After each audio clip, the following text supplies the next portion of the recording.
মাহে রমজান সামনে, এবারের রমজানে টার্গেট নাও 30 দিনের রোজার মাধ্যমে দিল থেকে আল্লাহর কাছে এইভাবে 30টা দিন হাতে গুনে তুমি আল্লাহর সাথে ওয়াদাবদ্ধ হও যে আল্লাহ 30 দিন আমি রোজা রাখবো, এবং যৌন চাহিদা, লজ্জাস্থানের চাহিদা, অশ্লীলতা, বেহায়াপনা, নর্তকী, নাচ গান, উলঙ্গ ছবি দেখা, নারীকে নিয়ে চিন্তা ভাবনা, মেয়েকে নিয়ে অশ্লীল চিন্তা ভাবনা, অবৈধ কোনো প্রেম সম্পর্ক, হারাম কোনো রিলেশন, এ সব ত্যাগ করে বন্ধু 30টা দিন মনোযোগ দিয়া রোজা রাখো, তারাবি পড়ো, ইফতার করো, সাহারি করো, তাসবিহ পড়ো, তেলাওয়াত করো, কোনো আলেমে দ্বীনের সাথে উঠা বসা করো, ইমাম সাহেবের সাথে সম্পর্ক করো। ইনশাআল্লাহ দেখবা আল্লাহ চাহে তো 30 দিনের মাথায় আল্লাহ বলেন লাআল্লাকুম তাত্তাকুন, আমি আল্লাহ ওয়াদা দিলাম মুমিন তোকে মুত্তাকি বানিয়ে দেব, মুত্তাকি বানিয়ে দেব। আর যদি মুত্তাকি হও তাইলে পুরস্কার কি? উইদ্দাত লিল মুত্তাকিন, আল্লাহ বলছেন জান্নাত বানানোই হয়েছে মুত্তাকিদের জন্য। 30 দিনে মুত্তাকি হবা, 30 দিনে জান্নাতি হবা। ইয়া আইয়ুহাল্লাযীনা আমানু, হে ঈমানওয়ালা, আল্লাহ বলেন জানো ঈমান তোমার পাসপোর্ট, আমি পাসপোর্ট নিলাম 30 দিন আগে, আর আল্লাহ ওয়াদা দিছেন রমজানের চাঁদ উঠলে আমি আল্লাহর কাছে ঈমানের পাসপোর্ট দিবা। ঈমানের পাসপোর্ট আমি জমা নিলাম, 30 দিন অপেক্ষা করবা, 30 দিন আমার হুকুম মাইনা চলবা, 30 দিন পরে ঈদের চাঁদ উঠবে, সেই দিনই তোমার পাসপোর্টের উপরে জান্নাতের ভিসা লাগবে, পাসপোর্ট এবং ভিসা লাগবে, আর ঈদের দিন ফ্লাইট হবে জান্নাতের ফ্লাইট। ইনশাআল্লাহ, ইনশাআল্লাহ। হাদিসে আছে ঈদের দিন আল্লাহ তাআলা ফেরেশতাদেরকে জিজ্ঞাসা করে, ফেরেশতারা বলো তো ওই ব্যক্তির প্রতিদান কি হইতে পারে যে তার পরিশ্রম, তার হুকুম, তার মনিবের আদেশ পূর্ণ আদায় করছে, যেই কর্মচারী তার কর্ম ঠিক মতো 100 পালন করছে, তো এখন তার বিনিময় কি হইতে পারে? ফেরেশতাদেরকে আল্লাহ বলবে ঈদের দিন, ফেরেশতারা বলবে মাওলা তো এটার বিনিময়তে এটাই ওয়াফা আজরাহু, তার বিনিময় তাকে পূর্ণ দিবেন, পারিশ্রমিক পূর্ণ দিবেন, কারণ সে তার কর্ম পুরা করছে, অতএব পারিশ্রমিকও তো কি দিতে হবে? পুরা দিবেন, এটাই তো যুক্তির কথা। তো আল্লাহ তাআলা তখন বলবেন ফেরেশতারা তোমরা সাক্ষী থাকো, আমার ইজ্জতের কসম, আমার জালালের কসম, আমি আল্লাহর বড়ত্বের কসম, আমার শ্রেষ্ঠত্বের কসম, আমার এই বান্দাগুলো 1 মাস রমজানে আমার হুকুম পূর্ণ আদায় করছে, আমার আদেশের হক আদায় করছে, রমজানের হক আদায় করছে। আজকে আমি আল্লাহ ঈদের দিনে ঘোষণা দিলাম তোমাদের সামনে, কাদ গাফারতু লাকুম, আমি আল্লাহ আমার এই বান্দাদেরকে মাফ করে দিলাম। ফেরেশতারা তখন ডাক দিয়ে বলবে, তখন ফেরেশতারা নামাজি ঈদগাহের ইমানদার মুসলমানদেরকে বলবে যে ইন্নাল্লাহা কাদ গাফারা লাকুম, তোমাদের আল্লাহ তোমাদেরকে মাফ করে দিয়েছে। আমরা ফেরেশতারা নিজে শুনছি। ফারজিউ রাশিদিনা ইলা রিহালিকুম, অতএব তোমরা খুশি খুশি চিত্তে, সন্তুষ্ট চিত্তে, সফলভাবে তোমরা তোমাদের ঘরে ফিরে যাও। এই জন্য বন্ধু, এটাই আমার মূল বক্তব্য। আল্লাহ তাআলা মাহে রমজান আমাদের সামনে, আর মাত্র 30-32 দিন, খুব সম্ভব 32 দিন হবে, এরকম কতদিন? 32 দিন।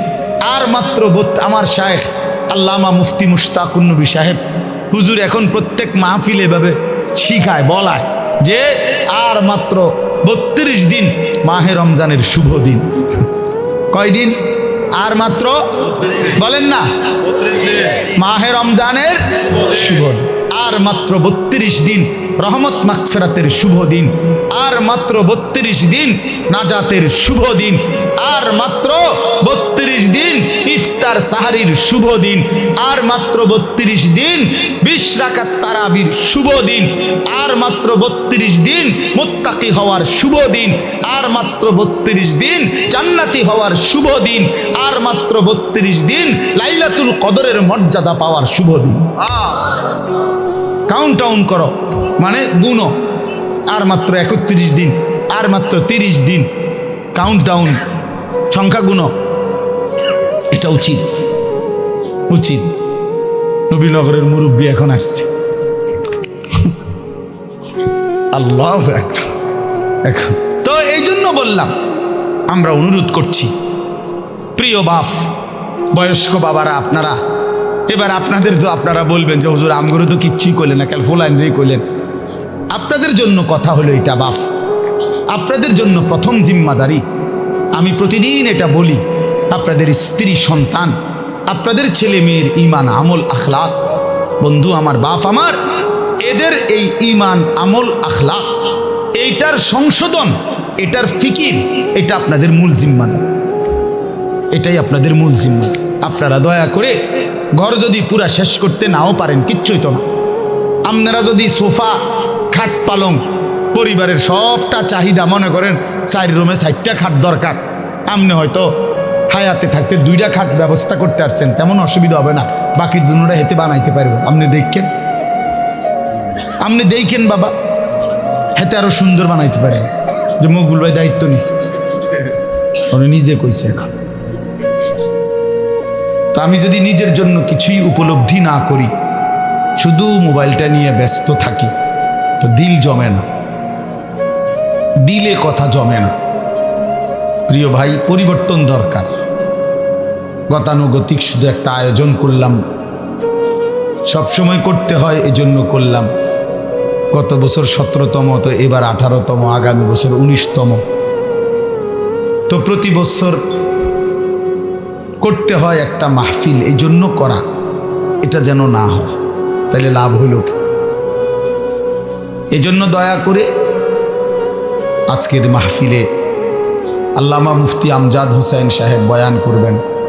অনেক উঁচু মাপের একজন মুহাক্কিক আলেম, ব্যক্তিগতভাবে আমার ব্যক্তিগত মুফতি যিনি, মানে আমি ব্যক্তিগতভাবে যত মাসআলা আমার জীবনে দরকার হয়, আমার ব্যক্তিগত জীবনে সব কিছু যার কাছে জিজ্ঞাসা করি, যার সিদ্ধান্তে মেনে নেই, উনি এই মুফতি আমজাদ সাহেব। আমি ওনার ফতুয়ার উপরে খুব আস্থা রাখি, অনেক তাহকিকওয়ালা আলেম। আর এরপরে যিনি প্রধান আলোচক, তিনি তো তিনি। এই জন্য আল্লামা মুফতি আরিফ বিন হাবিব, উনি যার দ্বিতীয় কফি খুঁজে পাওয়াটাই মুশকিল। তো ওনার প্রশংসা আর কি করা। আলহামদুলিল্লাহ, বাংলাদেশ না, হাজারো লাখো ওলামায়ে কেরামের হৃদয়ের মানুষ, পছন্দের মানুষ, আস্থাভাজন মানুষ, নীরবে অতিরিক্ত কোনো লাফালাফি ফালাফালি ছাড়া এক নীরব সাধক, যে আল্লাহর কথা বলে যাচ্ছে এবং কোরআন সুন্নাহর বিশুদ্ধ তথ্যটা, যেটা আমরা খুঁজে নিতে অনেক সময় লাগতো, উনি এরকম সাগর মহাসাগর বলা যায় তালাশ করে উম্মতের জন্য অনেক দামি দামি কথা বক্তব্য উপস্থাপন করে থাকেন। সেই প্রিয় ভাই মাওলানা মুফতি আরিফ বিন হাবিব, আলহামদুলিল্লাহ, উনি আজকে আসবেন। হাফেজ আনোয়ার ভাই রসুল্লাবাদী মাদ্রাসার যিনি জিম্মাদার, ওনার লাইন আছে আমি জানি, এজন্যই না আসবে। সে আসলে আমরাও উনি বললে ফিরাইতারি না, ভালো মানুষ। এই জন্য আল্লাহ তাআলা আমাদের সবাইকে আল্লাহর দ্বীনের জন্যই কবুল করে নেন। এজন্য আমরা সবাই মনোযোগী হই। সবগুলো বয়ান শেষ পর্যন্ত যদি তোমরা ছেলেরা দিল দিয়া শুনো, নিজের জিন্দিগির পরিবর্তন হবে, ভালো হবে। নিজের ভালো, নিজের কল্যাণ, এটা বুঝা, এটা অনেক বড় নিয়ামত। আত্ম উপলব্ধি, আত্মসম্মান, আত্মমর্যাদা, এটা অনেক বড় নিয়ামত। যে আমি চিনলাম আসলে আমি কে, কে আমাকে বানাইলেন, কোত্থেকে আসলাম, কেন আসলাম। যিনি আমাকে বানাইলেন সেই মহান মালিক আমার, তিনি কি জন্য বানাইলেন, আমি যা করছি এটাই কি তিনি চাচ্ছেন কিনা, আর তিনি যা চাচ্ছেন আমি তা করছি কিনা। প্রতিনিয়ত যে মানুষগুলো কবরে যায়, মৃত্যুবরণ করে, কেউ নিজের ইচ্ছায় মরে না, মরতে চায়ও না, কিন্তু এক অদৃশ্য মালিক তাদেরকে নিয়ে যাচ্ছেন। কেন নিয়ে যাচ্ছেন, কোথায় নিয়ে যাচ্ছেন, শেষ পর্যন্ত এর পরিণতি কি, আমাদের গন্তব্য কোথায়, মঞ্জিল কোথায়, এই বিষয়গুলো নিয়ে ভাবা, ফিকির করা, এটা অনেক বড় নিয়ামত। আর শুধু দুনিয়া খাইলাম, ঘুমাইলাম, পেশাব পায়খানা করলাম, যৌন চাহিদা পূরণ করলাম, লজ্জাস্থানের চাহিদা পূরণ করলাম, যা মন চায় তাই করলাম, প্রিয় ভাই, এটা কাফির মুশরিকদের স্বভাব। কোরআনুল কারীমে স্পষ্ট আছে, আল্লাহ তাআলা বলেন কাফিরদের কথা হলো মা হিয়া ইল্লা হায়াতুনা দুনিয়া, জীবন বলতে আর কিছুই নয়, শুধুই দুনিয়া, এটাই জীবন। নামুতু ওয়া নাহইয়া, মরছি, বাঁচতেছি, কেউ মরে কেউ বাঁচে, এই জীবন। খাইয়া পয়রা দুনিয়া, ভোগ বিলাসিতার দুনিয়া, চাওয়া পাওয়া, প্রাপ্তি অপ্রাপ্তি, সবটাই দুনিয়া। আল্লাহ তাআলা কোরআনুল কারীমের মধ্যে বলেন এটা কাফিরদের কথা, ওয়াকালু মা হিয়া ইল্লা হায়াতুনা দুনিয়া। তাহলে বেঈমান নাফরমান কাফেরের কথা এটা, যে জীবন মানে শুধুই দুনিয়া। আর কোরআনুল কারীমে আল্লাহ বলছেন জীবন মানে কোনটা, এটা তো কাফেরে না বলে যে জীবন মানে কি দুনিয়া, আর আল্লাহ বলেন জীবন মানে কি, ওয়া ইন্নাদ দারাল আখিরাতা লাহিয়াল হায়াওয়ান। কোরআনুল কারীমে আল্লাহ স্পষ্ট বলছেন, বান্দা শোনো, নিশ্চয়ই আখিরাতই হচ্ছে জীবন, লাহিয়াল হায়াওয়ান, আখিরাতই হচ্ছে জীবন। ওমা হাদিহিল হায়াতুদ দুনিয়া ইল্লা লাহবুন ওয়া লাইব। আল্লাহ তাআলা বলেন, এটা একটু নামাইলে ভালো আছে, অপারেটর ভাই, এটা একটু নামাই দেন, সে সামনে একটু উঁচা মনে হচ্ছে, ছেড়ে দেন, হইছে। আল্লাহ তাআলা বলেন দুনিয়ার জীবন বান্দা আর কিছুই নয়, ইল্লা লাহবুন ওয়া লাইব, শুধুই তামাশা, শুধুই খেলাধুলা। তাহলে আল্লাহ বলছে দুনিয়া খেলাধুলা, দুনিয়া তামাশা। তাহলে জীবন কোথায়, আখিরাত। জীবন কোথায় বলেন, আর বেঈমানের কথা হলো জীবন কি, খালাস। অতএব ইমানদার এবং বেঈমানের মধ্যে নিজেকে বুঝে নেওয়া উচিত, নিজের পরিচয় নিজেই তালাশ করে নেওয়া উচিত, আসলে আমি ইমানদারদের অন্তর্ভুক্ত না বেঈমানের অন্তর্ভুক্ত। আমার মানসিকতা দেখলে, চলাফেরা দেখলে বুঝাই যায় কে ইমানের পথে আছে আর কে কুফুরির রাস্তায় আছে, এটা আন্দাজ করা যায়, এটা বুঝাই যায়। যার যখন যা মন চায় তাই করা, আমার যা মন চায়, চুল, জামা, শার্ট, প্যান্ট, হাঁটা চলা, কথাবার্তা, রুচি, আচার আচরণ, খাবার দাবার, লেনদেন, আয় রোজগারে কোনো হালাল হারামের পার্থক্য নেই। নিজের মারেও দেখে, পরের বোনকেও দেখে, আপন বোনের দিকেও তাকায়, রাস্তার নারীর দিকেও তাকায়। তার মানে হালাল হারাম বলতে কিছু নেই। ন্যায্য বেচ্চা টাকাও নেয়, সুদের টাকাও নেয়, যা মন চায় তাই। অর্থাৎ হালাল হারাম, জায়েজ না জায়েজের, আল্লাহ রসুলের বিধিবিধানের কোনো পরোয়া যে করে না, মনের ইচ্ছা মতো যে চলে, এর উদাহরণ আল্লাহ কোরআনে দিছে। ফাতবাহু শাইতান, দুইটা আয়াতে, ওই দেখেন, মানে কিছু বেয়াদব থাকবেই। এই যে একজন, মানে কিছু ছেলে থাকবেই বেয়াদব, শেষ পর্যন্ত গাদ্দার, যে হুজুর আপনি নিষেধ করলে কিছু আমি শুনবো না, আমি কোনো সময় কারো কথা শুনি না, আজকে হঠাৎ আপনার কথা শুই না, আমি এই বেয়াদবি করবো কেন? এখন কেমন লাগলো, তুমি যে লজ্জা পাইলা, বলো বাবা, আমি কি সুন্দর করে বলছিলাম কিনা বলেন? প্রথম আমি অনেকেই নামায় ফেলছে, নামাইছে না, তা তুমি শুনলা না কেন? এখন তো সবাই দেখলো তোমার। এই জন্য এইটা একটা মানসিকতা যে আমার মনে যা চাই তাই। এবার এখানে কারো বিধিনিষেধ মানব, আমি এমন মানুষ না। তো আল্লাহ তাআলা বলেন সূরা আরাফের মধ্যে আছে ফাআতবাহু শাইতান, শয়তান যার পিছে লাগছে। ওয়ালাকিন্নাহু আখলাদা ইলাল আরদ, পরের আয়াতে আছে যে এই দুনিয়াটাকেই স্থায়ী মনে করে নিছে। ওয়াত্তাবা হাওয়াহু, আহারে আল্লাহ, ওয়াত্তাবা হাওয়াহু, এবং যে মনের ইচ্ছা মতো মনের চাহিদা অনুসরণ করে, তার মনে যা চায় তাই।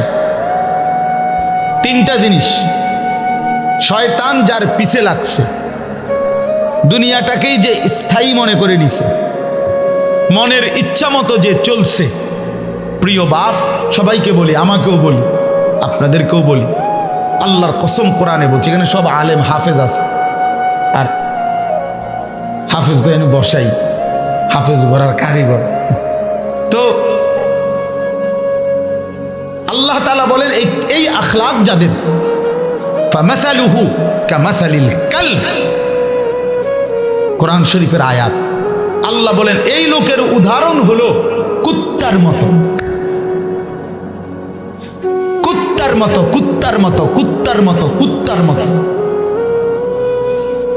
এটা কুত্তার মতো। কালব অর্থ কি?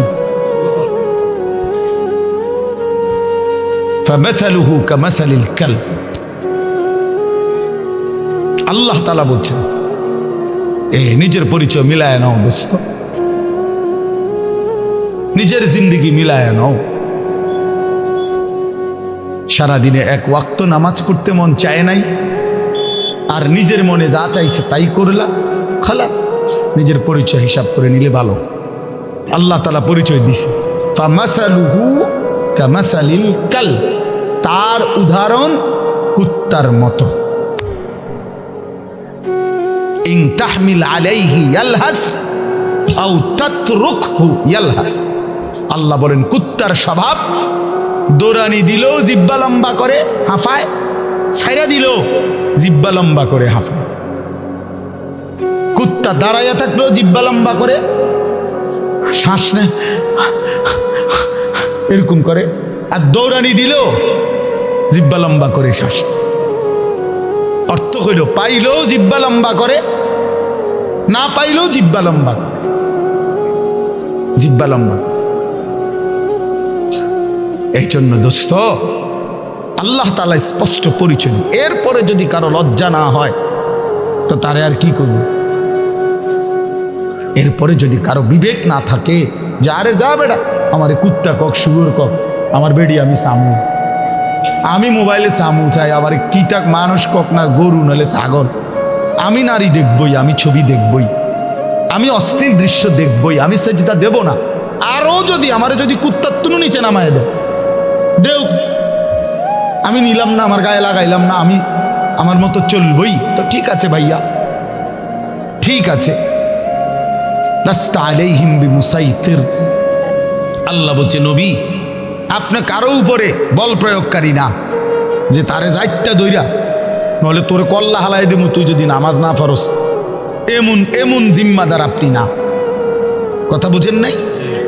সর্বোচ্চ বলা, সর্বোচ্চ পৌঁছিয়ে দেওয়া। ইন উরিদু ইল্লাল ইসলাহা মাস্তাতাতু। আল্লাহ বলছে নবীরা বলতেন, হে আমার জাতি, তোমাদের সংশোধন চাই, আমার সাধ্যে যেটুকু আছে এটুকু দিই।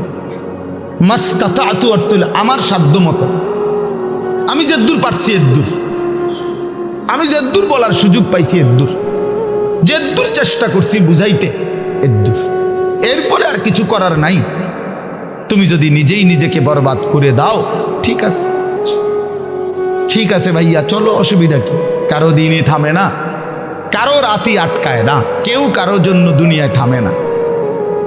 আমার মৃত্যু তোমার লেগে আটকাইবে না, তোমার মৃত্যু আমার জন্য আটকাবে না, কারো জন্য আটকাবে না। প্রত্যেকেই একদিন আপন গন্তব্যে, আপন কবরে ফিরেই যাবে। আর কেউ না মরলেও আমি মরে যাব, আমি না মরলেও তুমি মরে যাবে, মানে কেউ কারোর জন্য আটকাবে না। এই জন্য দোস্ত, এটা কোরআন থেকে বললাম। আল্লাহ তাআলা বলেন, আরাআইতা মান ইত্তাখাযা ইলাহাহু হাওয়াহু আফা আনতা তাকুনু আলাইহি ওয়াকিলা আম তাহসাবু আন্না আকসারাহুম ইয়াসমাউনা আও ইয়াকিলুন ইনহুম ইল্লা কাল আনআমি বাল হুম আযাল্লু সাবিলা। অর্থ হলো, সংক্ষেপে বলতেছি, একই কথা। আল্লাহ বলছে, মনের ইচ্ছাকে যে নিজের খোদা বানিয়ে ফেলছে, আল্লাহ বলে তার পরিচয় আর কিছুই নয়, শুধুই জানোয়ার। ইনহুম ইল্লা কাল আনআম, সে আর কিছুই নয়, শুধুই জানোয়ার। আনআম মানে কি? চতুষ্পদ জন্তু, এটা না? বাল হুম আযাল্লু সাবিলা, আল্লাহ বলেন বরং সে জানোয়ারের চাইতেও বেশি পথ হারা, গোমরাহ। কেন? এক কুকুরও বুঝে এই লাঠিটা যে উঠাইছে ওটা দিয়ে আমারে মারবে, তাই জন্য কুকুর ভাগ্যা যায়। তাহলে কুকুরেরও এর আকল আছে যে আমারে এই লাঠির থেকে বাঁচা উচিত, কিন্তু এই জানোয়ারে, এই চতুষ্পদ জন্তু বুঝে না যে এই গুনাহ আমারে জাহান্নামের আগুনে জ্বালায়ে ফেলবে, এটাও যে বুঝে না, এতটুকু আকলও যার কাজ করে না। এই জন্য আল্লাহ বলছে বরং সে জানোয়ারের চাইতেও বেশি পথ হারা। বাল হুম আযাল্লু সাবিলা, জানোয়ারে যেদূর রাস্তা চিনে, আল্লাহ বলছে এদূরও চেনে, এতটুকু চেনে, তার চাইতে বেশি পথ হারা, তার চাইতে বেশি পথ হারা। হাইওয়ান জানোয়ার তো এটা বুঝে যে আমার উপরে শরীয়তের কোনো বিধানে নাই, তো আমার আর হালাল হারাম কিনা? কথা বোঝেন না? গরু ছাগলের কোনো হালাল হারাম কিছু আছে? পাক নাফাক কিছু আছে? জায়েজ না জায়েজ কোনো কিছু আছে? আখেরাত পরকাল বিচার আচার মিজান ফলসেরাত এটা কিছু আছে? কিচ্ছু নেই, কিচ্ছু নেই। তাইলে কুকুর খারাইয়া মুতলেই কি, বইয়া মুতলেই কি? কিন্তু মানুষ নামের এই কুকুর খারাইয়া মতে কেন? মানুষ নামের এই কুকুর খারাইয়া মতে কেন? অর্থ অসুবিধা নাই, প্রকৃত কুকুর তো খারাইয়া মুতলে, ঠ্যাঙালগি দিলে তার জন্য তো এটা গুনাহ না, কারণ তার তো গুনার কোনো সিস্টেমে নাই। কিন্তু মানুষ নামের এই কুকুর যে খারাইয়া মতে, তার তো গুনাহ হয়। তাহলে বোঝা গেল সে তো ওই চতুষ্পদ জন্তুর থেকেও বেশি পথ হয়। প্রিয় বন্ধু, নিজের উপরে দয়া করো, নিজের উপরে রহম করো। প্রিয় সাথী, নওজোয়ান, নিজের ভালো বুঝো। এই জন্য বললাম, আত্মপরিচয়, আত্ম উপলব্ধি অনেক বড় নিয়ামত। নিজেকে বুঝা, নিজেকে চেনা, আত্মসম্মান। মানুষের আত্মসম্মান বড় সম্পদ। অনেক মানুষ আছে পৃথিবীতে আত্মমর্যাদার কারণে প্রয়োজনে না খাইয়া মরে যায়, কিন্তু মাথা নোয়ায় না কারো কাছে। প্রয়োজনে সে মরে যাবে, কিন্তু হাত পাতবে না কারো কাছে। সাহারায় ওরা ধুকে মরে, তবু পড়ে না সেকল পদ্ধতির। এটা আমরা কবি নজরুলের কবিতায় পড়ছিলাম যে কেন আল্লাহ তাআলা নবী সাল্লাল্লাহু আলাইহি সাল্লামের জন্য মক্কার কুরাইশদেরকে অধিকাংশ সাহাবী হিসাবে নির্বাচন করলেন কেন? পৃথিবীতে একমাত্র জাতি ছিল মক্কার কুরাইশরা, যারা প্রয়োজনে সাহারা মরুভূমিতে মরে যাবে দুকে দুকে, কিন্তু কারো গোলামি, কারো সামনে ঘাড় নোয়ানো, কারো পরাধীনতা স্বীকার করা, এইটা তাদের স্বভাবে ছিল না।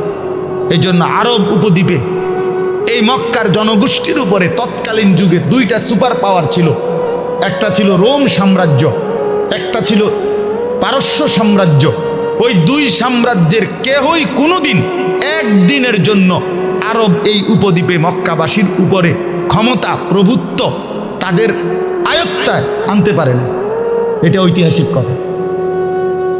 মানে তাগরে ঘাড় নোয়াই তারে না, পারে নাই তাগর লবিকে। এরা অদম্য ছিল, কারোর সামনে মাথা নয়, আমরা স্বাধীন। শুধু বকরির দুধ খাইতো, শুধু যাযাবরের জিন্দিগি, কিন্তু মানে সর্বদিকে কম, কিন্তু এর পরেও আত্মসম্মান সাংঘাতিক। এই জন্য আল্লাহ তাআলা বলছেন যে কেন নির্বাচন করলাম, এক অদম্য জাতি আমি বন্ধুর পাশে দিলাম। এমন সাহাবী বেশি দিন আর লাগছে না 16 থেকে 20 বছরের ব্যবধানে পরবর্তী গোটা পৃথিবীতে কালেমার পতাকা উড়ায় দিয়েছে। সারা পৃথিবী, আফ্রিকা পর্যন্ত সারা পৃথিবীতে পতাকা উড়ায় দিয়েছে। জেন দিয়ে গেছে এদের সাফ। কারণ ওই যে চেতনাটা সাংঘাতিক ছিল, আত্মসম্মান সাংঘাতিক, আত্মমর্যাদা। আটলান্টিক মহাসাগরের পারে দাঁড়িয়ে নবীর সাহাবী উকবা ইবনে নাফে বলছে যে, হে এলাকাবাসী, তোমরা বলো এই সাগরের ওই পারে আর মানুষ আছেন? তখন জনবাসী, এলাকাবাসী বলছে, এই সাগর তো অথই সাগর, আমাদের পূর্বপুরুষ থেকে কারো জানা মতে এই সাগরের ওই পারে মাটিও নাই, মানুষ তো ভরের খবর, এ তো অথই সাগর, এর কোনো কুল কিনারা নাই। হযরত উকবা ইবনে নাফে 22 বছর বয়স্ক সাহাবী, পুরো আফ্রিকা বিজয় করে এই আটলান্টিক মহাসাগরের পারে দাঁড়িয়ে নিজের ঘোড়ার 2 পাও ভিজাইছে, ঘোড়ার পাও সাগরের পানিতে ভিজাইয়া এরপরে আল্লাহকে বলছে, আল্লাহ তোমার বান্দারা সাক্ষী দিছে সাগরের ওই পারে নাকি কোনো মানুষ নাই, এই জন্য আমি থেমে গেলাম। যদি খোদার কসম মাওলা একজন লোক বলতো ওই পারে একজন মানুষ আছে, আমি আল্লাহর কসম রব এই ঘোড়া নামায় দিতাম, ওই লোকটার কাছেও কালেমার দাওয়াত পৌঁছে। একজনের জন্য আমি সাগর পাড়ি দিতে রাজি আছি, কিন্তু কেউ তো বলে না আর কোনো লোক নাই, এজন্য থেমে গেলাম। এই ছিল জিন্দিগি বন্ধু। এজন্য বললাম, প্রিয় ভাই আমার, সবাই যার যাদের, তোমারে নিয়া আমারে নিয়া ইয়াহুদিয়ে নাচায়, বান্দরের খেলা খেলায়। আহা, 1 বছরের মধ্যে তোমার চুল কতবার বদলাইল, 1 বছরের ভিতরে তোমার প্যান্ট কতবার বদলাইল, 1 বছরের ভিতরে তোমার জামা গেঞ্জি কতবার বদলাইল, 1 বছরের ভিতরে তোমার কথা বলার চলাফেরার ডিজাইন কতবার বদলাইল। তাইলে তোমারে নিয়া বেঈমানে বান্দর খেলা খেলা, বেঈমানে ডুগডুগি বাজায়, আর তুমি নাচো। ছি ছি ছি ছি ছি। কথা তো ছিল এই, আমাদের বাংলাদেশের একজন বক্তা আছেন, বড় দিল দরদি বক্তা, হযরত মাওলানা মুফতি নজরুল ইসলাম কাসিমি দামাত বারাকাতুহুল আলিয়া। উনি বলছেন যে আমি জীবনের এই 35-40 বছরে ইউরোপের শত শত দেশে প্রতিনিয়ত ভ্রমণ করছি। যে ইউরোপ আমেরিকার এক স্টেটে নাস্তা খাইছি, আরেক স্টেটে দুপুরের খাবার খাইছি, এইভাবে অনবরত সফর করছি, কিন্তু কোনোদিন জীবনের এই লম্বা সময়ে গোটা ইউরোপে আমার এই পাঞ্জাবি টুপি লেবাস একদিনের জন্য বদলাই নাই। আর এই গোটা ইউরোপের কোনো এয়ারপোর্টে কোনোদিন আমার 1 ঘন্টার জন্য 10 মিনিটের জন্য আটকায়ও না। আমার পাসপোর্ট, আমার লেবাস বরাবর, আমার পাসপোর্টে লেখা আমার ধর্ম ইসলাম, আমার পোশাকও বলে আমি মুসলমান, খালাস, আমার আটকায় নাই।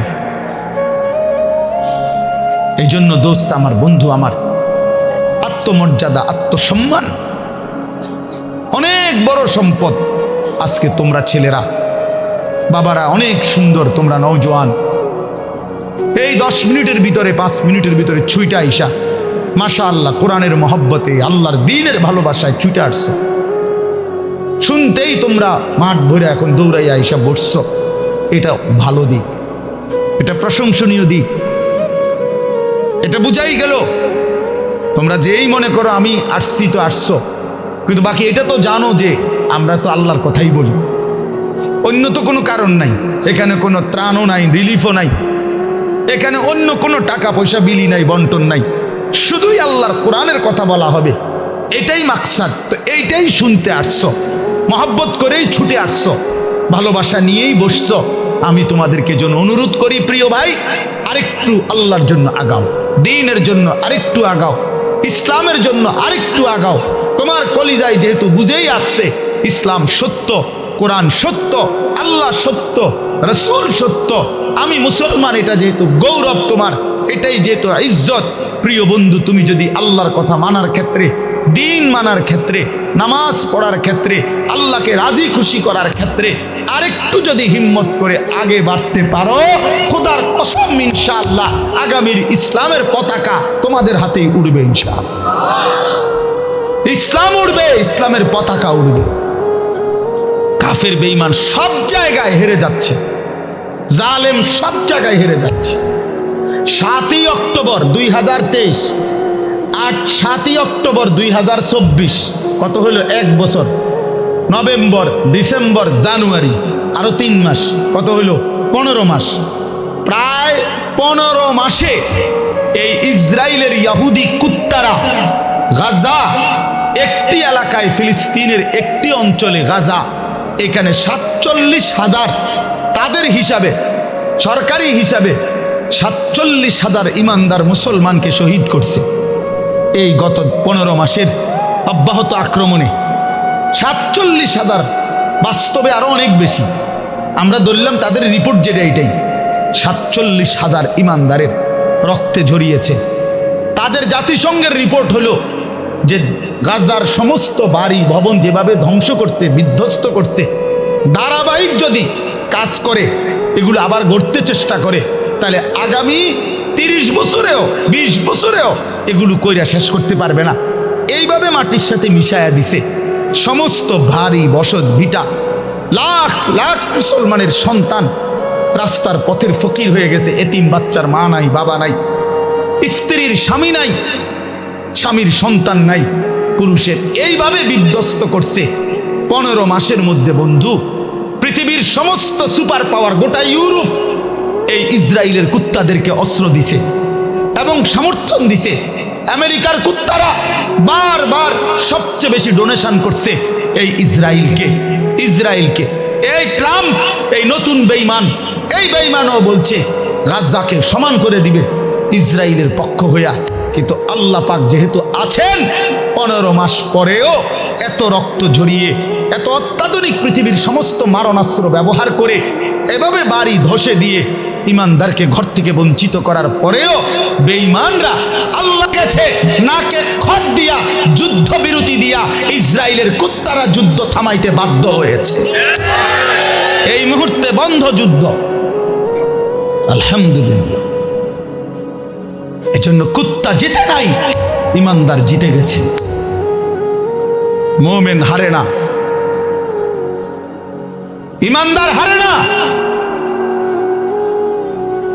রক্ত ঝরলেও ইমানদার হারে না। ছেলেরা মনে রাখো বাবা, সারা পৃথিবী তোমাদের কাছে আমি অনুরোধ করলাম, সারা পৃথিবী দেখো, সিরিয়ার জালেম 54 বছর একটানা এই সিরিয়ায় বাপ পুতে জুলুম করছে। 54 বছরের স্বৈর শাসক ফ্যাসিস্ট, 54 বছর একটানা তারা দুইজনে বাপ পুতে জুলুম করছে। 5 লক্ষ, সরকারি হিসাবে 5 লাখ ইমানদার মুসলমানকে শহীদ করছে ইয়াতে, সিরিয়াতে। কমপক্ষে 30 লক্ষের চাইতে বেশি মুসলমান উদ্বাস্তু, যারা ঘর হারা হয়ে গেছে।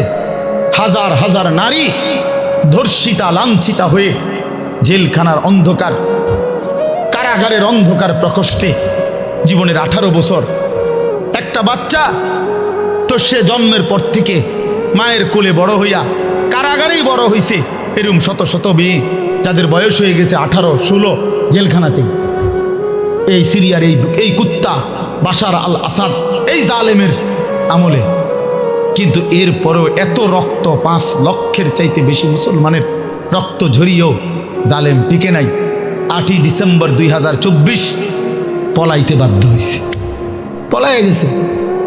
সিরিয়া এখন ইমানদারদের হাতে, মুসলিম মুজাহিদদের হাতে। হ্যাঁ, বাংলাদেশের 16 বছরের জালেম 16 বছর প্রতি ইঞ্চি জমিন, প্রতিটা সেক্টর, প্রতিটা বিভাগকে এমন নিখুঁত ছক দিয়ে আঁকছে, নিজের মতো করে নিছে যে একটা সুতা বাংলাদেশে পড়বে না এই জালেমের কারণে। সেই বুবুও 5ই আগস্ট পলাইছে, বুবু পলাইছে। আমার জিও কয় বুবু পলাইছে, ছোট্ট গায়ে ছোট্ট। আমি আব্বু কেমনে পলাইছে? গাড়ি উঠি লইয়া পলাইছে, গাড়ি উঠি লইয়া পলাইছে। গাড়ি গুট্টি কই তারা না, গাড়ি উঠি লইয়া পলাইছে। হ্যাঁ, মজলুমের বিজয় হয়েছে, জালেমের পতন হয়েছে। তাইলে বন্ধু, পৃথিবীতে মুসলমানদের নির্যাতনের, মজলুমের কাহিনী ফিলিস্তিনের চাইতে মারাত্মক কোথাও নাই। সেখানেও ইনশাআল্লাহ আবার হবে, ইসরায়েল আবার আক্রমণ করবে। কিন্তু এর পরমাণু এই আক্রমণ করতে করতে আজকে 15 মাসে তাদের ভিতরটা জুরজুরা হয়ে গেছে, কিচ্ছু নাই, কিচ্ছু নাই। শেষ পর্যন্ত আল্লাহ তাআলা কোরআনে যেহেতু ওয়াদা দিছে, ইয়াহুদিরা হচ্ছে অভিশপ্ত জাতি। ইয়াহুদিরা কোনো সময় পৃথিবীতে স্থির হইতে পারে নাই। ইয়াহুদি একমাত্র অভিশপ্ত জাতি, যে জাতি কখনো কোথাও সেটেলড হইতে পারে নাই। এরা যাযাবর, এরা জীবনভর এগোরে তাড়াইছে। সব সময় এই ইসরায়েল থেকেও এই বেঈমানরা, এই ইয়াহুদি কুত্তারা পরাজিত হয়ে একদিন এখান থেকে সরে যেতে বাধ্য হবে ইনশাআল্লাহ। এজন্য মনে রাখো বন্ধু, সবসময় জিন্দিগি একরকম যায় না।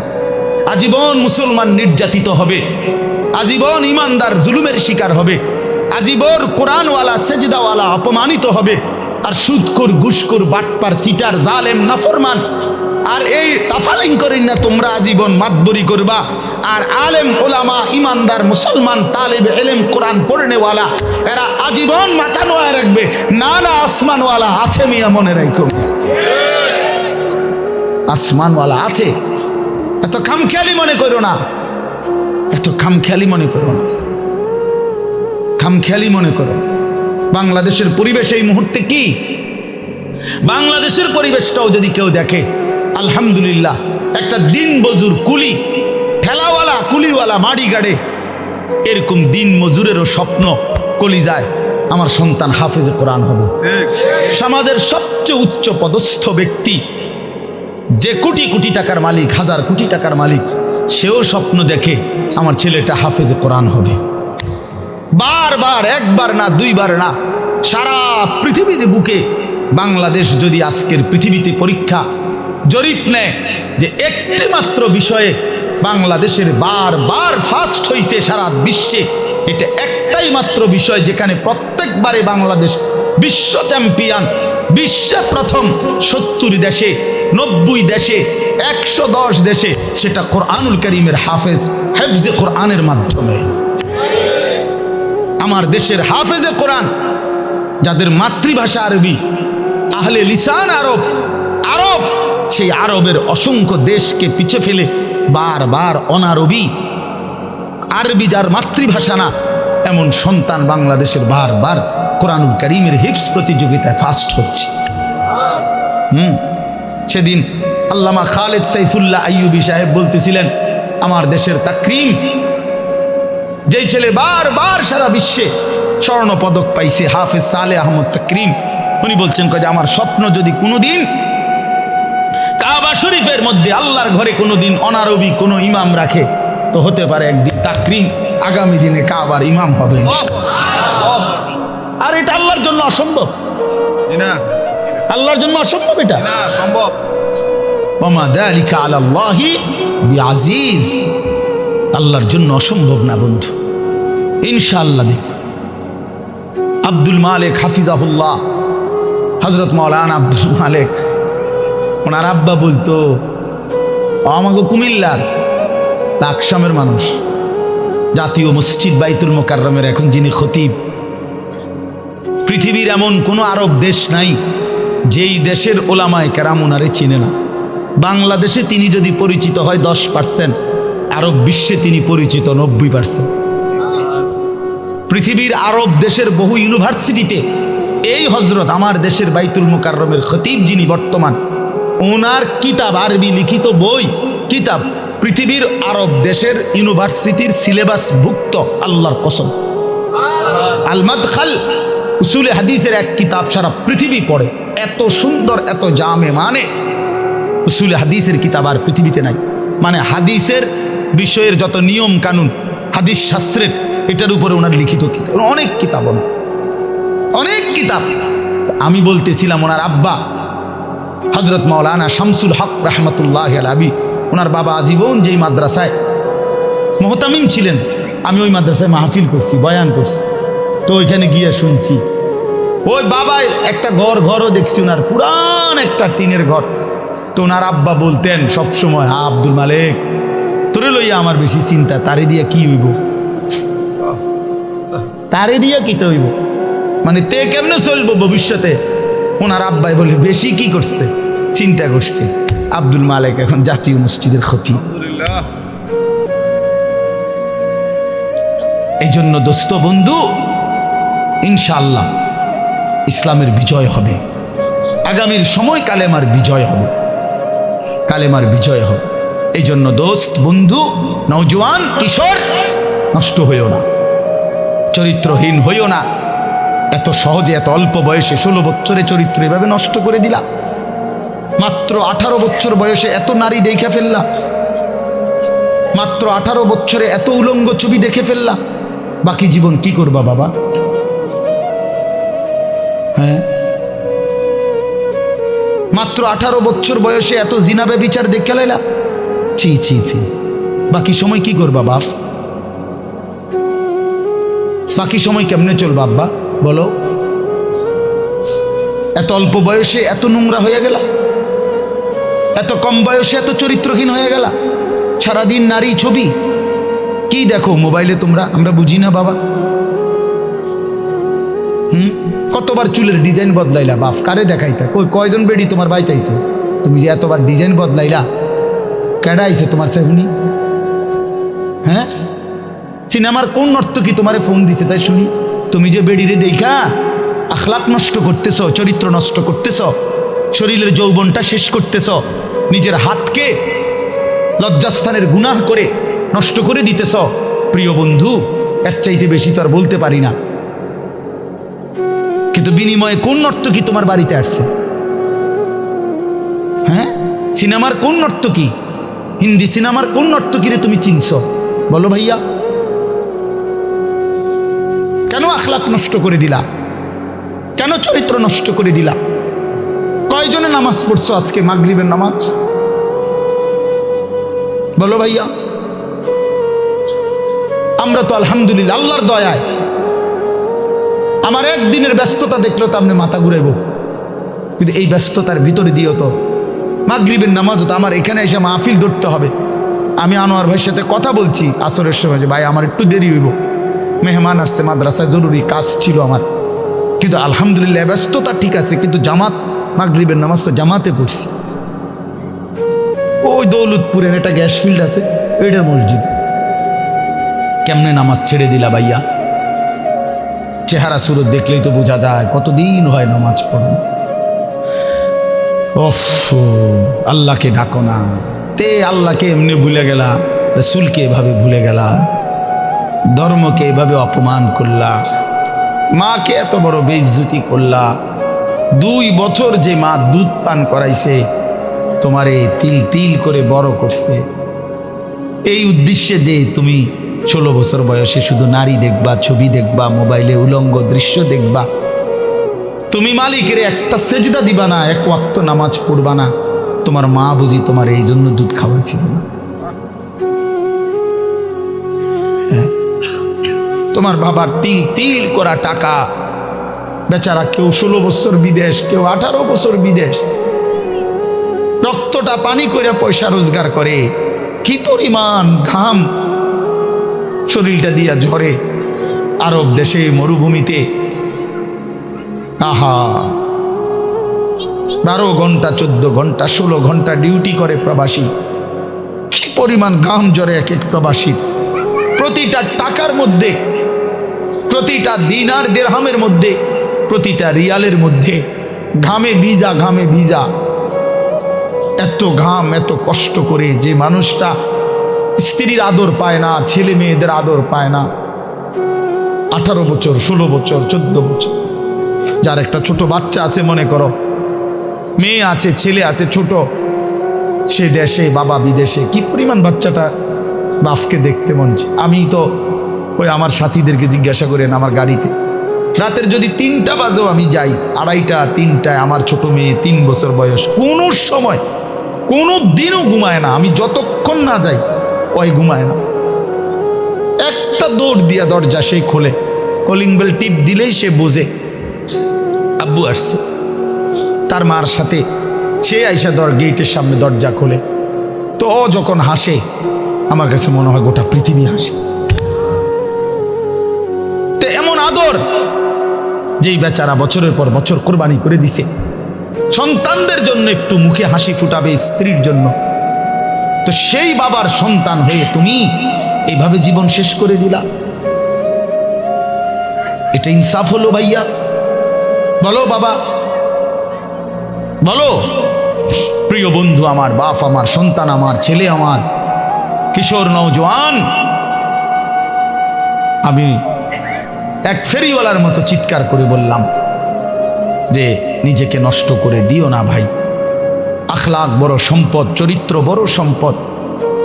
নারীর আসক্তি, জিনা ব্যভিচারের দৃশ্য, উলঙ্গ দৃশ্য, নারীর লোভ, বিশ্বাস করো তোমার দুনিয়াও শেষ করে দিবে, আখিরাতও শেষ করে দিবে।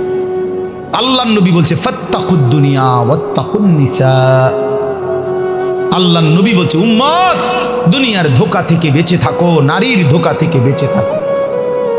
বেপর্দা নারী, হারাম নারী, যে নারীকে দেখার তোমার অনুমতি নাই, ওর হাসি মূলত হাসি না, আগুন। ওর রূপ যৌবন মূলত যৌবন না, ওইটা জাহান্নামের কয়লা, আগুনের কয়লা। ওই তোমারে বরবাদ করে দিবে। আল্লাহ নবী সাল্লাল্লাহু আলাইহি সাল্লাম বলছে যুবক, যদি কষ্টই হয়, যদি কষ্ট হয় যৌবন ধরে রাখতে, তাহলে ফাআলাইহি বিসসাওম, রোজাই রাখো, রোজা রাখো, রোজা রাখো। ফাইন্নাহু লাহু উইজাউন, কেননা রোজার মধ্যে যৌন শক্তি প্রতিরোধের প্রতিষেধক আছে, অ্যান্টিবায়োটিক।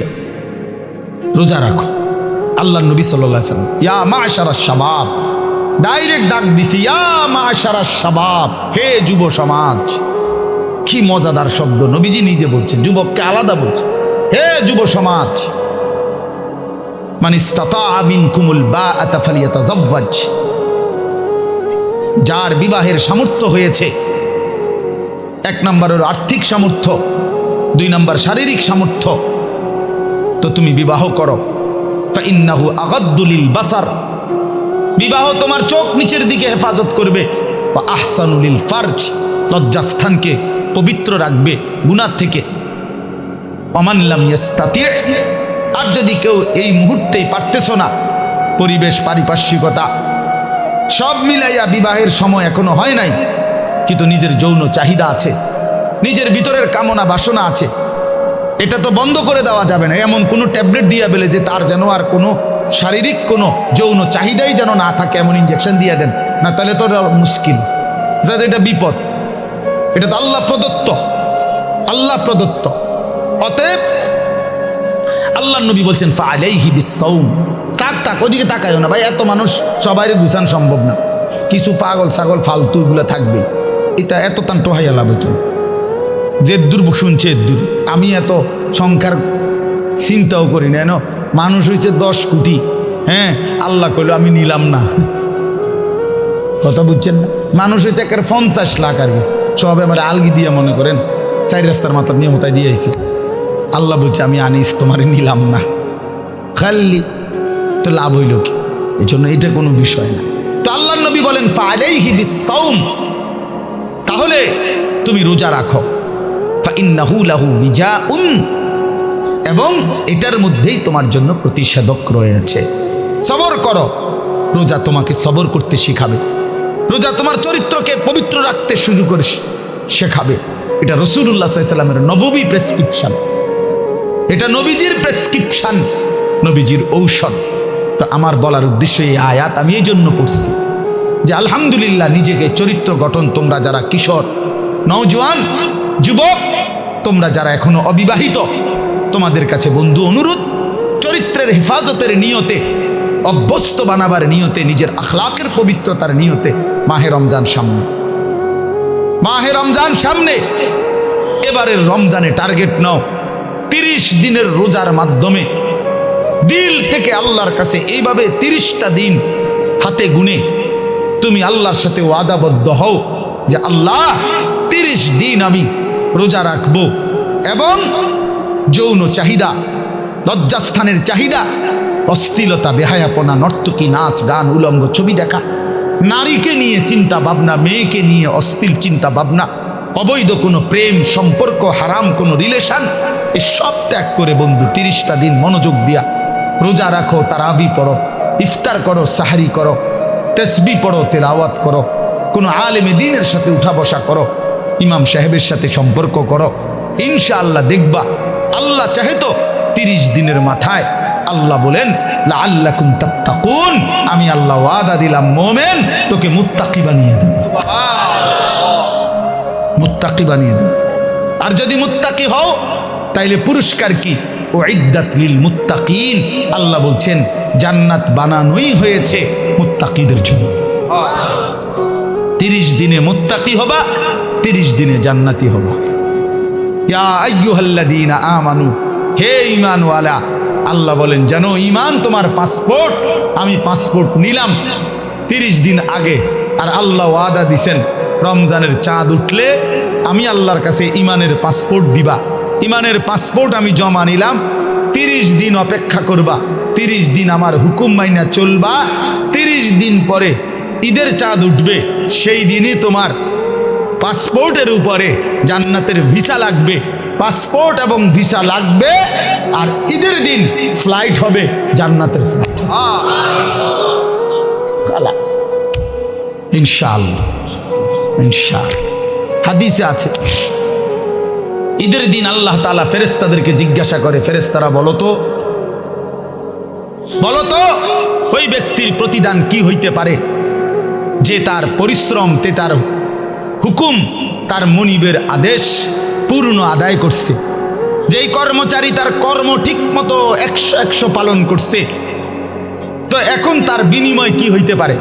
ফেরেশতাদেরকে আল্লাহ বলবে ঈদের দিন, ফেরেশতারা বলবে মাওলা তো এটার বিনিময়তে এটাই আইওয়াফা আজরাহু, তার বিনিময় তাকে পূর্ণ দিবেন, পারিশ্রমিক পূর্ণ দিবেন, কারণ সে তার কর্ম পুরা করছে, অতএব পারিশ্রমিকও তো কি দিতে হবে? পুরা দিবেন, এটাই তো যুক্তির কথা। তো আল্লাহ তাআলা তখন বলবেন ফেরেশতারা তোমরা সাক্ষী থাকো, আমার ইজ্জতের কসম, আমার জালালের কসম, আমি আল্লাহর বড়ত্বের কসম, আমার শ্রেষ্ঠত্বের কসম, আমার এই বান্দাগুলো 1 মাস রমজানে আমার হুকুম পূর্ণ আদায় করছে, আমার আদেশের হক আদায় করছে, রমজানের হক আদায় করছে। আজকে আমি আল্লাহ ঈদের দিনে ঘোষণা দিলাম তোমাদের সামনে, কাদ গাফারতু লাকুম, আমি আল্লাহ আমার এই বান্দাদেরকে মাফ করে দিলাম। ফেরেশতারা তখন ডাক দিয়ে বলবে, তখন ফেরেশতারা নামাজি ঈদগাহের ইমানদার মুসলমানদেরকে বলবে যে ইন্নাল্লাহা কাদ গাফারা লাকুম, তোমাদের আল্লাহ তোমাদেরকে মাফ করে দিয়েছে। আমরা ফেরেশতারা নিজে শুনছি। ফারজিউ রাশিদিনা ইলা রিহালিকুম, অতএব তোমরা খুশি খুশি চিত্তে, সন্তুষ্ট চিত্তে, সফলভাবে তোমরা তোমাদের ঘরে ফিরে যাও। এই জন্য বন্ধু এটাই আমার মূল বক্তব্য। আল্লাহ তাআলা মাহে রমজান আমাদের সামনে, আর মাত্র 30-32 দিন, খুব সম্ভব 32 দিন হবে, এরকম কতদিন? 32 দিন। আর মাত্র আমার শায়েখ আল্লামা মুফতি মুশতাকুন নবী সাহেব হুজুর এখন প্রত্যেক মাহফিলে এভাবে শিখায়, বলায় যে আর মাত্র 32 দিন মাহে রমজানের শুভ দিন। কয়দিন? আর মাত্র, বলেন না, মাহে রমজানের শুভ দিন। আর মাত্র 32 দিন রহমত মাগফিরাতের শুভ দিন, আর মাত্র 32 দিন নাজাতের শুভ দিন, আর মাত্র 32 দিন ইফতার সাহারির শুভ দিন, আর মাত্র 32 দিন 20 রাকাত তারাবির শুভ দিন, আর মাত্র 32 দিন মুত্তাকি হওয়ার শুভ দিন, আর মাত্র 32 দিন জান্নাতি হওয়ার শুভ দিন, আর মাত্র 32 দিন লাইলাতুল কদরের মর্যাদা পাওয়ার শুভ দিন। কাউন্ট ডাউন করো, মানে গুনো, আর মাত্র 31 দিন, আর মাত্র 30 দিন, কাউন্ট ডাউন, সংখ্যা গুনো। এটা উচিত নবীনগরের মুরব্বী এখন আসছে, আল্লাহু আকবার। এখন তো এই জন্য বললাম, আমরা অনুরোধ করছি প্রিয় বাপ, বয়স্ক বাবারা, আপনারা এবার আপনাদের যে আপনারা বলবেন যে হুজুর আমগুলো তো কিচ্ছুই করলেন না, কাল ফুলাইন করলেন। আপনাদের জন্য কথা হলো এটা বাপ, আপনাদের জন্য প্রথম জিম্মাদারি। আমি প্রতিদিন এটা বলি, আপনাদের স্ত্রী সন্তান, আপনাদের ছেলে মেয়ের ইমান আমল আখলাক, বন্ধু আমার বাপ আমার, এদের এই ইমান আমল আখলাক, এইটার সংশোধন, এটার ফিকির, এটা আপনাদের মূল জিম্মাদারি, এটাই আপনাদের মূল জিম্মাদারি। আপনারা দয়া করে ঘর যদি পুরা শেষ করতে নাও পারেন, কিচ্ছুই তো না, আপনারা যদি সোফা খাট পালং পরিবারের সবটা চাহিদা মনে করেন 4 রুমে 4টা খাট দরকার, আপনি হয়তো হায়াতে থাকতে 2টা খাট ব্যবস্থা করতে পারছেন, তেমন অসুবিধা হবে না, বাকি দুটোটা হেতে বানাইতে পারবো। আপনি দেখেন বাবা, হেতে আরো সুন্দর বানাইতে পারে, যে মকবুল ভাই দায়িত্ব নিছে, উনি নিজে কইছে না, তাইলে এই জন্য সে আরো সুন্দর বানাইতে পারবে। আপনি অপেক্ষা করেন, আপনি সাদ্দা না দিতে পারলো সে দিবে। অতএব শুধু দুনিয়া মিলাইবার জন্য আপনারা বাবারা, বয়স্ক বাবারা, অভিভাবক যারা, ছেলের বাপ, মেয়ের বাপ, স্ত্রীর স্বামী, দয়া করে বাপ আপনারা গহনা অলংকার, আসবাবপত্র, খাট পালং, সোফা, ফার্নিচারের জন্যই আপনারা আপনাদের এই সময় হায়াত শেষ কইরেন না, বরং সংসারের পবিত্র দায়িত্ব, স্ত্রী সন্তানের মূল দায়িত্ব হলো আপনার উপরে, তাদের ব্যাপারে আল্লাহর কসম, তাদের ইবাদত, তাদের ঈমান, তাদের আমল, তাদের আখলাক আপনার বিবেক দিয়ে ভাবা উচিত। আমার ছেলেটা 16 বছর কোনো দিন ফজরের নামাজ পড়ে না, আমি কেমন বাপ, আমার ছেলেটা কেমন ছিল। আমার মেয়েটা কোনো দিন পর্দা করে না, আমি কেমন মা, আর আমার ছেলে মেয়েটা কেমন মেয়ে। বলেন, আমার ছেলে সারা রাত সারা দিন মোবাইলের উপরে পড়ে থাকে, বন্ধুদের আড্ডা, আহা কত ছেলে আছে তাদের বাপ কদুর সুকি দিও উকি দিও ফোলাগারে দেখেন। এই সোরে এমন সোর, এমন ডাকাত, এই ডাকাতের সবচেয়ে বড় শত্রু তার বাপ। এই ডাকাইতে শুধু সুরের মতো আইসা ভাত খাইয়া যায়, সর্বোচ্চ চেষ্টা করে বাপে যেন না দেখে, বাপে যেন না দেখে, কোন রকমে চুরি করিয়া ঘরে ঢুইকা বাটটা খাইয়ে আবার বাইর হইয়া যায়, আবার মোবাইল নিয়া বন্ধুদের আড্ডায়, আহা, কারণ সে জানে, সে শত্রু মনে করে তাকে, যে তাকে কিছু নিষেধ করে অশ্লীলতা গুনার থেকে, যে কাছে তাকে কিছু রাগঢাক করব, কিছু ধমক দিব, এই জন্য সে যে তাকে উপকার করতে চায় সে তাকে দুশ্মন মনে করে। আর যে বন্ধু তারে একটার পর একটা অশ্লীলতা, নারী, ছবি, বেহায়াপনার মধ্যে লাগাইয়া রাখে, সে তাকেই কেবল বন্ধু মনে করে, ও ফ্রেন্ড, আর বাবা দুশ্মন। ওই হলো বন্ধু। বন্ধু হলো সে যে আমার নিজের এমবি শেষ হয়ে গেলেও যে বন্ধু নিজের এমবি দিয়া, নিজের মোবাইল দিয়ে আমার উলঙ্গ ছবি দেখতে হয় দেখ, সেই তো বন্ধু, সেই তো বন্ধু। বন্ধু তো সে যে আমি মদের আড্ডা চিনতাম না, আমার প্রিয় বন্ধু আজকে আমাকে নেশার জগতে, অন্ধকার জগতে আমারে ঢুকায় দিছে, সেই তো বন্ধু। সেই তো বন্ধু যে আমি নারী চিনতাম না, কোনো মেয়ের সাথে আমার সম্পর্ক প্রথমে ছিল না, আমার বন্ধু নামের ইবলিস, আমার বন্ধু নামের শয়তান আমার একটা নারীর সাথে সম্পর্ক করে দিছে, একটা মেয়ের সাথে পরিচয় করায় দিছে। আহা, আল্লাহ রসুল সাল্লাল্লাহু আলাইহি ওয়াসাল্লাম বলছে কিয়ামতের আলামত অনেকগুলোর মধ্যে 4টা আলামত, এরকম নবী বলছে, আতা আর রাজুলু ইমরাআতাহু আক্কা উম্মাহু আদনা সাদিকাহু আকসা আবাহু। নবীজি বলছেন এই 4টাও কিয়ামতের আলামত। একটা হলো ব্যক্তি তার বউয়ের গোলামি করবে, মার নাফরমানি করবে, বাবাকে দূরে সরায় দিবে, বন্ধুকে আপন করে নেবে। এই 4। স্ত্রীর গোলামি করবে, বেডি যেটা কই দেয়, বেডি কবে সান, এটা সাঁদে দুপুরে, মনে করেন দুপুরে যদি বউয়ে কয় কি সুন্দর চাঁদ উঠছে, আসলে তো চাঁদ এত সুন্দর হয়, তুমি না বললে তো খেয়াল করতাম। বোঝেন না মুখ বুঝায়, কয়টা দুপুর 12টায় চাঁদ। আরে বলো কি তুমি, তুমি না বললে তো ভাবতেই পারতাম না যে চাঁদ এত সুন্দর হয়। কিন্তু এই কথাটা তো বলা উচিত, বেডি রে, কি গো বেডি, কি কইলা তুমি, দুপুর 12টা বাজে বুঝি চাঁদ ওঠে না? ও বলছে, ওয়াইফ বলছে এইটাই চাঁদ, এটা সূর্য, এটা মানুষের কাছে সূর্য লাগলো, এটা আমার ওয়াইফে যেহেতু বলছে চাঁদ, এটা চাঁদ। এরকম অসভ্য, এমন গোলাম, নারীর গোলাম, নারীর চাকর, স্ত্রীর চাকর, মাকে জুলুম করে। আল্লাহ নবী সাল্লাল্লাহু আলাইহি ওয়াসাল্লাম হচ্ছে তিনটা গুনাহ